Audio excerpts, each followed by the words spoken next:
Hello everyone, welcome back to my YouTube channel. Thanks for tuning in to another video, and today is an interview. I've got a great guest with me today, who's Adam. Adam, thanks for coming on. No problem at all, thanks for having me. Adam is a full-time property investor, and I thought I'd do just a quick intro before we get straight into the questions. Full-time investor, he's built up a really decent £1 million portfolio and is earning about £4,000 per month when all the properties are rented out. And I must just quickly say, has an incredibly strong hair game as well, which I admire. But if we'll get straight into the questions. Adam, what does your portfolio that you've built up, what does it consist of at the moment in terms of property, and what kind of types of strategy have you used for these properties? Sure, Justin. Thanks for having me on. So my portfolio, I'm a buy-to-let investor. I love buy-to-lets. I think they're the most passive type of income that you can get through property, really. And yeah, we've been just, I guess, building up the buy-to-let portfolio over the last sort of two and a half years now, pretty much. Yeah. And yeah, in terms of sort of strategy, it's to sort of be our model. So we'll buy them, we refinance them, and after we refurb them, and then pull the money back out again. And yeah, we work with investor funds to do that. So we were able to do sort of a few on the go at each time. Brilliant. And was there any, just getting straight on with, obviously the BRRR strategy is incredibly popular right now. When you started, which I think was kind of 2018, 2019, was there any reason that you went down the route of standard buy-to-lets and using the BRRR strategy? Yeah, so we hadn't bought a house. We hadn't even bought our own house to live in at that point. So the whole sort of conveyancing side of it was a bit daunting. So we felt like if we say went into HMOs, our strategy was cash flow. We wanted to create an income as quickly as possible, but we felt like if we went into HMOs and we didn't quite have the knowledge of that at that point, we could make a very expensive mistake. Whereas with buy-to-lets, it's the worst case scenario is realistically sort of £10,000 if you do your sort of homework properly. So yeah, we've just felt like it was a better way to start. And also from the get-go, our strategy was to be as passive as possible because we wanted to go traveling, and we wanted income while we were there. So trying to manage an HMO from another country would have been pretty hard enough to do it from a few hours away, but trying to do it from another country would have been difficult. So yeah, we were happy to play the long game and just build up the buy-to-lets. Yeah, I completely agree, and that's partly the reason I've gone down the route of single lets. Is it's potentially the most passive, or as it can be, isn't it? So, and obviously, I know for anyone listening, you're living in London, and that's very much where you were working before going into property, and now, but you invest in the northeast. Is that correct? Yeah, that's right. So we picked there because we thought it was probably the place where we were going to get the most money out of each deal, and also where we're going to cash flow the highest in terms of buy-to-lets. So that's why we went there. It is quite a long way away. It's a similar journey for you as you do. It's sort of 4.5, 5 hour drive. Yeah. But it's definitely worth going the extra hour, in my opinion, for what we wanted to do. Yeah, do you mean in terms of like the sort of deals that you can pick up, and there's more chances of buying something below market, adding value? Yes. So sorry, I didn't really explain that. So when we were looking at like Leeds and Sheffield and I guess Manchester, sort of like that sort of middle belt, I guess. We felt like we could get properties for the price range you wanted, but we'd be right at the very bottom of the market, and we'd be looking in probably the worst areas of those towns and cities. But when we looked at Middlesbrough, the prices were still they were still relatively low for the rent that they were achieving. So we felt like if we looked at similar sort of prices as we were in the other cities, we were actually hitting the middle to the upper end of the market. So we'd be getting working tenants. They'd be in more desirable areas, and yeah, the prices and the rent was still the same. So yeah, that's why we went for that one, really. Yeah, it was only maybe an hour in the car more, so I thought if we're it's not that much for the rest of our lives if we just have to do a tiny bit more driving for the first few years. Doing the 4 hours, you might as well do the 5. Exactly. No, it's nice to talk to someone that obviously you've done it a lot more than me, that journey, but someone that has experienced that and knows the feeling of this drive that you've got ahead of you. No, I think it's very. I admire that you put in a lot of work in order to build up this portfolio, because there's a lot of trips backwards and forwards, and it's not for everyone, but that's why you've managed to reap the rewards from it. So. And obviously, I know from looking at your Instagram, and I'll put a link to your Instagram in this video for anyone watching. But I know that you've had some incredibly good deals over the last couple of years. In terms of, like, when I say incredibly good, I mean that you've bought them at a low price, you've managed to refurbish them, and then you've managed to refinance. Certainly on a couple of occasions, ones where you completely pulled the money out, or very close to. So, in terms of your first purchase, which is always everyone's, I guess, most interesting purchase, could you run through the numbers and sort of explain a bit about that? Yeah, sure. So I'll maybe tell a bit about it first, and then I'll say the numbers at the end, maybe. Yeah. This one, we've been driving up to Middlesbrough since about, I don't know, February, I guess, of 2018, and we've not really been having much luck. We've been going up pretty much every week, going up and down in a day, and just like doing as many viewings as we can, or as we could, but we weren't really getting anywhere. A lot of offers going out. I think we had about 70 offers out by the time we actually finally got this one, all of which had been rejected. But we found this one that had been to auction, and it hadn't sold. And I think the guide price was 35,000 on that one. And I thought that was, at that price, it definitely worked, and we could, depending on the refurb, we could get probably a big chunk of money out. So we met the auctioneer there, and he sort of subtly said that we might be able to get it at a bit less than the 35,000. He said about 33, but there was another party there, so they also knew that we were going to get it potentially for a bit less. So we needed to get the auction pack checked and stuff like that, but we were pretty happy to go ahead at either of those. And the next day we went there to get the auction pack because the link was broken online, and the other guys were there, and they just bid on the property, so we knew that they'd probably gone for 33.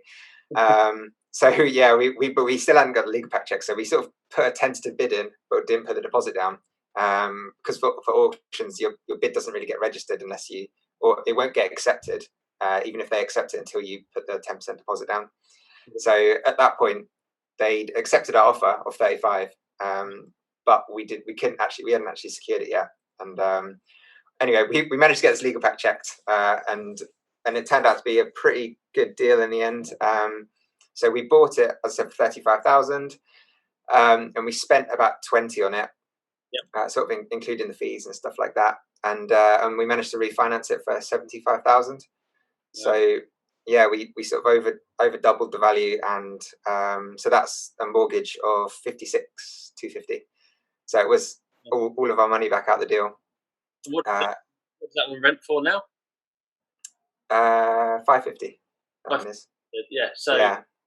No. Okay. Yeah. Well, I mean, incredible first deal, must say. Yeah, they went all like that, and I think because it was the first, we were almost sort of more picky, and we were like, no, numbers have to be perfect, because we can't leave any money in this deal. So the first one has to be brilliant. Whereas I'm probably slightly more relaxed now, where I would leave a little bit more in just to keep moving. Yeah. But yeah, it was definitely a good one, first one. And yeah, I was that was the moment where I was like, wow, this actually really does work. Like, I've got a house and all of our money back in the bank account, or our investors' money in that one. But yeah, it was cool. Yeah, no, I guess it's very, when you go through that full experience, as you say, it kind of validates everything you've believed in and thought about, and now you've just made it happen, and now you can go and do it again and again. So, when I'm sure anyone listening to this, it's such a common thing when you hear the purchase price of £35,000. First thing people probably think, how's he bought that? Is it bridging loan? Is it because you can't get a mortgage for under 50? So how was it? Was it a bridging loan or investor finance? Or so this one actually was investor finance. and that was from Bank of Mum and Dad. That one. But that was something we prepped them for already, and said, like, this is what we're. And funny enough, like the amount they were willing to give us was 35,000. So it just happened to work out nicely on that one. But that was as far as they could go. So that was, we were able to fund the first one by like that. But after that, it was a mixture of investor finance from maybe some friends, but that didn't really. I'd say that was one of the. That's come on recently, but I think I got most luck through social media and stuff like that, and networking. And most of my investors to begin with are people I'd never met really, and they just were happy to see what we were doing and wanted to come on board with that. So no bridging on that one, but we have bridged some of the others, and I think it's definitely a good tool to use. And you can get bridging on 35,000. There's one or two that will do it, but yeah, it's not the easiest. And in terms of the refurb, did you put the 20k in for the refurb? No, that was another. That was a different family member that we managed to work with, and they funded the refurb. Yeah, brilliant. We did have, so we had a little bit of money. We had like 40k, maybe a bit less, but around that number. I can't remember exactly, but it was around that number. But we were quite keen that we always planned to use investor finance for our deals, because we knew that 40k might seem like a lot of money, but in property it really isn't. It doesn't go very far. Like for this one, we wouldn't have, if we just used our money, we obviously wouldn't have been able to completely do it. So from the beginning, we decided we wanted to use investor finance. And even before we found our first house, we were prepping people and saying to them, this is what we're going to be doing. We'd be happy to work with you and stuff like that. And so when it came to it, we had people that we were sort of ready to work with, I guess. And that meant that we could keep our money back. So if, say for instance, we got 60,000 on this one rather than 75, we still could have paid everyone back plus their interest, and then just left a bit of our money in the deal. Yeah, I think it's a great strategy to use, because as you say, you've lined all of that up. If anything goes wrong or doesn't meet up to the numbers you thought, you've then got this buffer, this amount of money that you can make sure everyone's paid back. So no, it's incredibly smart, and I think it's a good idea. It's something, as I'm going forward now, looking at working with investors, I've got a bit of money there which I could go off and spend and obviously invest, but I'm thinking down the same route as you, that not all deals are going to be all money out, so I need to have a buffer there to cover that. So yeah, definitely. One last thing on that first deal, and then we'll move on to some other points. But you mentioned obviously you bought it at auction, and was that an actual sitting auction or was that an online auction? It was a sitting auction, but it hadn't sold, so we managed to agree it with the auctioneer afterwards. So it was due to go back in, but it was a company sale, and he told us that they just wanted to get rid of it now. They've had it for a while. It sat on the market, and no one had bought it, and then it had gone to auction. Still no one had bought it, so they were ready to sell, really. And I think a lot of the time people think like that auction's the place to get the bargains, and sometimes they can be. And we have got a couple of really good ones through auction, but they've always been post auction or pre auction. Never in the room, because I think obviously you can get good deals then, but that's when the hype is, and that's when the price is going to go up and up and up. And sure. And yeah, you just have to be careful with auction. So we did actually make a slight mistake on that one, in terms of we didn't know what it was made out of. We assumed it was just a normal standard construction, but turns out it wasn't. It was a concrete build, and fortunately we could get a mortgage on that and stuff, and it was fine. But that would have been difficult if if we couldn't get a mortgage on it. So yeah, you should always get a survey if you're going to auction. Definitely. Yeah, again, that's a nice lesson learned. Luckily, it wasn't too damaging or not too bad. But going forward, I'm sure that you now know every time you go in and looking at it. But no, I just thought it's interesting that, because a lot of people talk about auctions, there's a lot of properties in the area that I invest in, Liverpool, Northwest, and I'm sure in the area that you invest, where properties do go to auction, and they can seem quite daunting things. So it's interesting to hear that you pick up quite a few of them pre or post auction. And I guess that just comes down to viewing them, building up relationship with the agents, and just having an open conversation, I guess, does it? Yeah, definitely. I think as soon as you buy one property through auction, the auctioneers are suddenly, they're like, oh right, we've got someone actually serious. Well, that's been my experience anyway. How as soon as we bought one, and I guess that's been similar with a lot of agents, but once they know that you're a serious buyer, it sort of opens doors, and then they're more willing to be a bit more open with it. Especially, I guess that first one helped in the sense that we went to view it and he told us what we could get it for, and we'd agreed the purchase by the next day.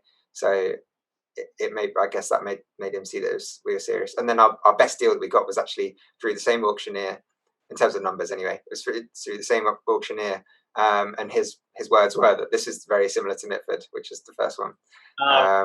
So yeah, we managed to get that one as well through the same auctioneer. Oh, brilliant! So yeah, relationships, isn't it? And yeah, we'll definitely come back and touch on that deal in a bit. Okay. About that the best one today. In terms of, obviously, from that first one that you bought, which was, am I right in thinking that's 2018? Yeah, it was August 2018. And from then until now, how many properties have you built up into your portfolio? We're over 10 now, and we've, between sort of us buying them and sourcing them, we've done sort of over about 30 deals now in that time, for either for me or my clients. Yeah. And pretty much all of those have needed a refurb as well. So yeah. But that's incredibly well done. You know, on top of all of the sourcing side of things, you know, you've managed to build up all of that portfolio within 2 years, essentially. So it's quite a rate in which to buy and work with investors, and it's a lot of money management and stress management, I'm sure. In terms of, like, in order to build up that amount of properties over 2 years, for example, it's obviously widely said that, you know, property is a numbers game, isn't it? You know, you've got to get out there and view as many properties, offer on, you know, and so on. What are your like KPIs like? You know, do you have a certain, like, an average number of viewings and offers per month that you try and hit, or an average amount of agreed sales? Yes, I think sort of our first couple of years were very different to now, or not very different, but they were sort of more driven by quantity. So back then it was like we need to do maybe, I think we probably targeted about 50 viewings a month, and then tried to offer on, I guess, like 80% of that, so maybe 40 offers out every month. And doing that, we'd maybe get one deal every month, or maybe every other month.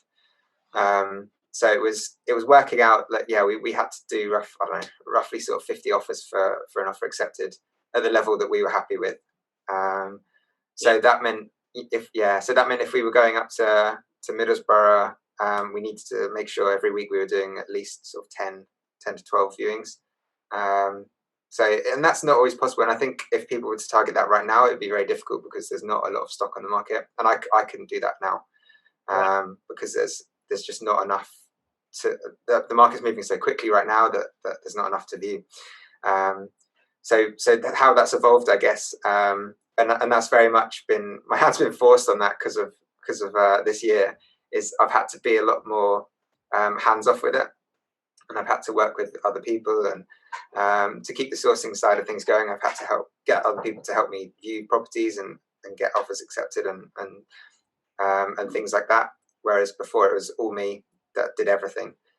So I think that's actually a good thing that's come out of this year, is I've had to systemize a bit more. But yeah, I guess, I don't know, 50 was at the beginning, and now we try and get at least an offer accepted a month, one or two really, if we can.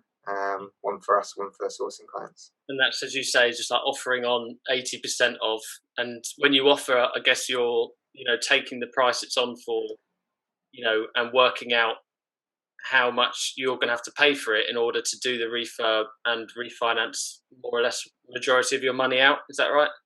Yeah, pretty much. So whenever we view something, we'll work out what, if that house was in an absolutely perfect condition, what we think that we'd be able to refinance it for. At that point, we'll get 75% of that. So that will be obviously what we're going to get when we mortgage it. And then from that point, we'll minus any fees that we're going to have to pay. So that'll be refurb, stamp duty, solicitor, broker, things like that. So I guess in terms of what it's advertised for. The main thing I use that for is to determine how awkward the conversation is going to be when I put my offer in. But I pretty much disregard that, to be honest, because that's what they think it's worth, but it's not what I think it's worth necessarily. So yeah, that's the main indicator. Yeah. Oh, good. And obviously, we touched on a minute ago. Your best deal to date. Can you tell me a bit more about that one? Yeah, sure. So that one, it was an auction one. It was it post auction or pre auction? Oh yeah, it was pre auction. So I went to view it, and he told me what I could get it for, basically, what they'd accept. And at that point, I didn't have the funds in place. I hadn't really prepped any investors or anything like that. So I sort of said, okay, but probably it's not going to be good for me. So I didn't go to the auction, but it didn't sell. And he came back to me afterwards and said, look, it's not sold. They'd probably be willing to accept this now. At that point, I was like, oh, okay, could be interested now. So I decided to actually try and source that one because I still didn't have the funds in place. Sent it to an investor. That is quite tricky sourcing auction properties. You have to really know the investor you're going to source it to, because sometimes you might have to put the bid in on their behalf, or either way, you just need to know who you're dealing with and know that they're an experienced investor. But anyway, I put it to this person, and they weren't really interested at that moment, or they didn't want to buy it. But I still felt it was a good deal, so I put a message out on Instagram just saying that I need £60,000. I'll pay 8% for 12 months or whatever. And someone came back within about 2 hours and said, yeah, I'll do that. That sounds good. So I was like, brilliant. Well, we'll have to move quite quickly on this one. Can you sign loan agreements and stuff like that? And we'll get going. And I managed to, secure that one at 42,000, I think it was. We spent just over £12,000 on it. And we refinanced it and it came out at 85,000. So that one, we actually pulled out all of our money, all of the investors' money, and also £9,500 on top of that. So that's sort of like, it was almost like doing a flip, but we had a house at the end of it. Incredible, that's been our best one in terms of numbers by far. Not the best area, but it's pretty good. And then it rents out also for 650. So that cash flows about 425 quid a month or something like that. That's a good one. That's a good. So it was cool one. Yeah, no, that's a really good deal, and obviously shows the power of social media as well. Just that you can put the message out there. You're showing people what you're doing daily, and there's people out there watching you. You don't even realise it, and then when an opportunity comes along, and they can get involved and obviously invest with you. I think, and actually that leads me on to a bit I wanted to cover actually, and that is, would you say investor finance has been really important for the growth of your portfolio and building up your properties so far? Yeah, for sure, 100%. I think without that, we wouldn't have got anywhere near where we've managed to get to. I mean, realistically, if we just used our money and maybe backed out with bridging or mortgages or something like that, we might have been able to do one property a year and hoped that we got all our money back out. But the way but using investor finance has meant that we've been able to do multiple deals at the same time. And I think as a property investor, you have two jobs really. You've got to find deals and you've got to find money, and then put the two together. That's your two jobs. So if you're not doing one or not doing the other, you're not going to get as far as someone who's doing both. So yeah, it's so important. And whenever people ask me for advice how to find angel finance, for me, the biggest way has been social media by miles. So unless, I mean, that's assuming you don't have an incredibly rich family member, but most people don't. So yeah, using social media and doing something like you have, Justin, where you start a YouTube channel, documenting your journey. It's a brilliant idea because it shows you've got credibility from right back when you started. Sorry, Siri keeps popping up when I'm trying to talk to you. yeah, it shows so much credibility. So I think it's absolutely brilliant, and I think it is. I think it's crucial now to really push your journey and push your investment on.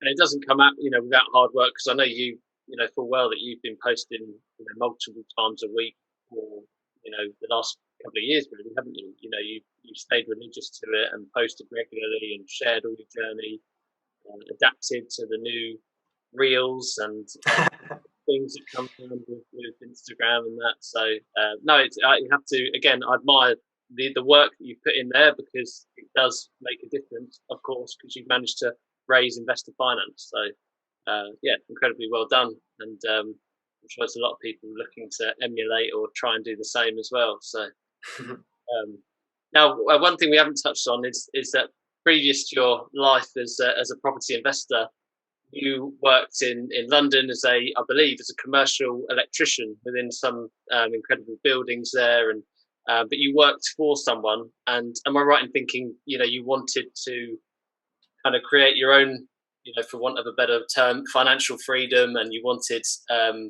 to obviously, of course, as you mentioned, go off traveling. But when, obviously, bearing in mind that you've been a commercial, electrician, you've obviously got a lot of skill there. When you then went and bought properties, up in the northeast, was it tempting to get involved? Did you get involved in the projects, or have you been quite good at being hands off? So that's a good question, and it's something that I'm regularly asked. And actually, it's often assumed that I did all the work myself, being of a trade background. But in reality, no, I didn't really.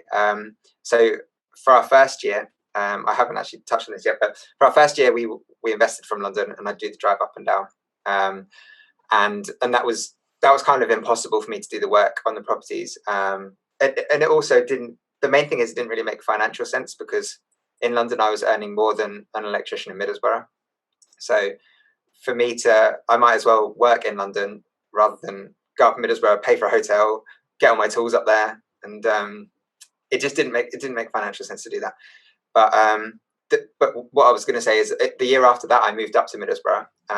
So the first year we were doing it from London. Next year I thought I'm gonna stop working as an electrician now, and I'm gonna try and do this full time. And that's when I also started the property sourcing. But at that point, it technically was possible for me to do work on the houses, but I hadn't stopped being a commercial electrician to become a domestic electrician, and that's what I decided in my head. It's like, that's not what I'm going to be doing. And yeah, occasionally I did muck in on site, but I tried not to, because that would take maybe a whole day away from looking for the next deal. And especially with the sourcing, if I could find a property and sell that was, potentially £3,000 that I could make in one day by finding the right property. Yeah. Whereas spending the time doing the refurb, and also I always planned to move back. So if I did all the electrical work, then I would have moved back and not had an electrician to do that when I wasn't living there. So yeah, relationship, and I think that's an incredibly good business sense to be able to have to limit yourself and say, no, there's got to be a reason behind us coming to do this. I've left that job in London. It does make no sense if I now start doing all of the work, which I think a lot of people could easily fall into the trap of doing. But no, in terms of, I guess that also leads me on well to, in terms of when you then left your job to then pursue, the investing. I think you touched on it a bit there, because you do source properties for other people in that area. How were you able to, I guess, quit your job and pursue growing a portfolio? How are you able to support yourself in terms of an income? Did you have savings, or did you manage to source straight off the bat? No, I definitely didn't manage to source straight off the bat. It was a long process, and a frustrating one as well. But no, so at that point we had 2 properties rented out, which obviously isn't an awful lot of money. We were, I don't know, at best getting maybe £600 a month from that. But yeah, I did have some savings that I also didn't spend on property, luckily. But that would see me perfectly happy for maybe 6 months. But at that point, I would have been, thinking we need to get moving now if I hadn't made any money by that point. So yeah, the sourcing did eventually start moving forward, and that kind of replaced my income. But I think sourcing is often painted as a bit of a get rich quick, but it really isn't. It's basically another job. You spend so much time doing various tasks in the sourcing business. It's also quite expensive, which is also not talked about very much, but it does cost a lot of money to firstly set up. It's about 1,500 quid. And then at the end of you've got to do your accounts for the business each time, which is, maybe another £2,000. And these registrations are yearly, a lot of them. So, you're probably spending a good sort of £3,000 a year just to operate the business. So if you're not sourcing anything, it's costing you money. But it's definitely something that I'm glad I did, because I wouldn't have been able to get out as quickly as I did if I didn't start that. And it kind of went hand in hand with buy-to-lets as well, because I was looking for the same stuff I was sourcing. So if I didn't find an investor, I could source it. It's like a backup. And I'm wary that I've obviously kept you quite a while, so I was going to just want to ask you a couple of quick round-off questions, really. I think everything you've covered so far is incredibly useful for anyone, and I'll probably get you back on in the future to discuss how things go further down the line. But talking of the future, in terms of like next year, you've built up a portfolio now. You're sourcing quite regularly. In terms of 2021, how does that look for you? Is it much of the same, or are there any changes going forward? It's much of the same, I'd say. Last year we didn't maybe quite hit, or this year, sorry, we didn't quite hit the goals we planned to in January for obvious reasons. But we've had quite a good end to the year, so I'd like to try and carry that over to the next year and try and improve the amount of numbers we're buying and sourcing and stuff like that. Yeah. Our sort of main goal is to find a commercial unit. That we'd like to chop into flats. That's something we're looking at and exploring quite heavily at the moment. And the other thing that we're looking to do is move to Thailand for a few months. So I kind of figured that I've been able to do almost this whole year from London. I've very rarely been going up to Teesside now. I think with the lockdown and stuff, I know technically it's been allowed, but I didn't feel that comfortable with going from house to house and stuff like that. So I've really limited the time that I've been up there. And I felt that the business hasn't really suffered for it. So it's going to be a case of really systemizing everything and seeing how far we can take this. And go and live in Thailand for a bit. see what happens. Why not do it, on the side of a beach with a cocktail instead? Exactly. Yeah, the ultimate entrepreneur lifestyle. Yeah, honestly, I think it's incredible. The fact that you can run a business from your laptop, live the laptop lifestyle. Yeah, it's incredible, and again, it shows that all this work you've been putting in is really produced results, and it's been worthwhile now. If you can go off, and if that was part of why you started it, to be able to travel and have that financial freedom, essentially, isn't it? So yeah. So in terms of you actually getting into property, a lot of people, just to round up, because I ask a lot of people this, a lot of people that come to me and they say, should they pay for education? You've obviously got a huge amount of, knowledge within the industry now and have done really well. Did you pay for education at the start, and would you recommend it? I did pay for education. Yeah. I think in terms of would I recommend it, I think it depends on so many different things, because when I did it, I'd go through the courses and see people that it obviously wasn't working for, in terms of it wasn't right for them, and they needed maybe something a bit more personal, or maybe someone that actually didn't want to do it full time.